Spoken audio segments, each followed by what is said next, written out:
Bon retour! Bienvenue à une nouvelle capsule éthérique de Montréal Hanté. Je suis votre hôte Dr Mab et aujourd'hui nous vous parlerons du fantôme de Mary Gallagher.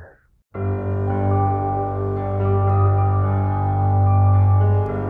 y a un coin de rue à Griffintown qui refuse d'être oublié.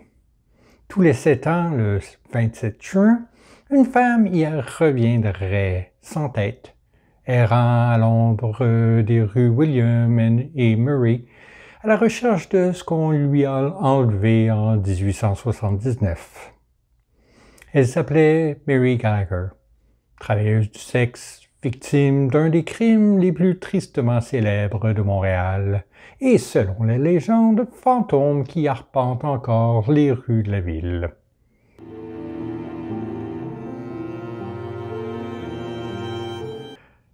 Mary aurait passé plusieurs jours à boire avec son amie Susie Kennedy et un débardeur nommé Michael Flanagan.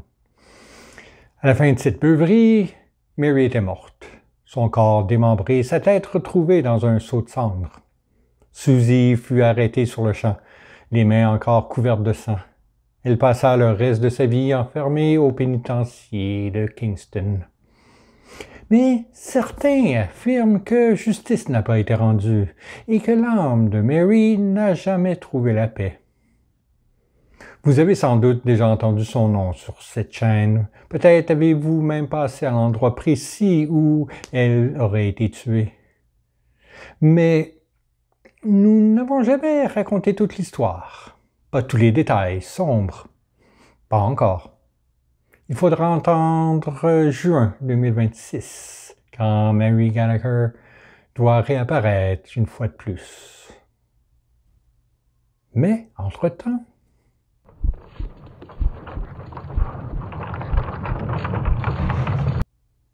à Griffintown, l'une des légendes de fantômes les plus célèbres de Montréal se heurte au développement urbain.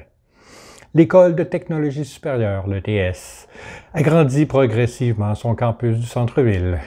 L'une des acquisitions immobilières les plus controversées est le coin sud-ouest des rues Murray et William, lieu associé au fantôme de Mary Gallagher.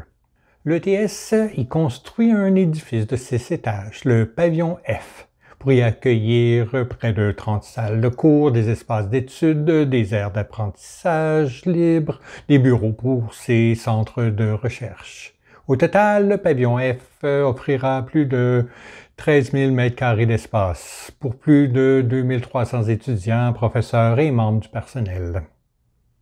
Pendant le processus de planification, en 2019, Montréal Hanté est intervenu pour demander à l'ETS de préserver le coin exact où Mary Gallagher est censée revenir. À son crédit, l'ETS a accepté. Le pavillon F a été conçu pour préserver intact ce coin historique. C'est une bonne nouvelle pour la communauté irlandaise de Montréal et pour celles et ceux qui prévoient de s'y rassembler lorsque le fantôme de Mary devrait réapparaître le 6 juin 2026. Cependant, bien que le site ait été préservé physiquement, aucune commémoration officielle n'a encore été annoncée. Montréal Hanté a bien proposé d'y installer une statue représentant le fantôme de Mary Gallagher pour marquer l'endroit, mais l'ETS n'a pas encore réagi publiquement à cette idée. Il reste néanmoins de l'espoir, car sur un autre bâtiment de l'ETS, le pavillon A, une muraille intitulée « Ligne du temps » illustre désormais l'histoire de Griffintown, y compris la présence des Premières Nations, l'héritage irlandais et une image bien connue, la maison de Mary Gallagher, où elle a été assassinée en 1879. C'est un petit signe encourageant qu'un hommage officiel pourrait encore voir le jour pour le pavillon F. J'espère que notre présence ne vous a pas trop manqué et que vous attendez avec impatience notre vidéo spéciale sur Mary Gallagher en juin prochain. D'ici là, je veux vous rappeler un autre vidéo spécial sur lequel nous travaillons, celui du 1234 de la Montagne, un des lieux les plus hantés de Montréal. Nous avons reçu plusieurs commentaires de spectateurs partageant leurs expériences de cet immeuble, que ce soit d'anciens employés ou des clients, et nous souhaitons vous les partager. Donc, n'hésitez pas à nous contacter, nous aimerions beaucoup vous entendre. Vous pouvez nous écrire à hauntedmontreal.yt@gmail.com.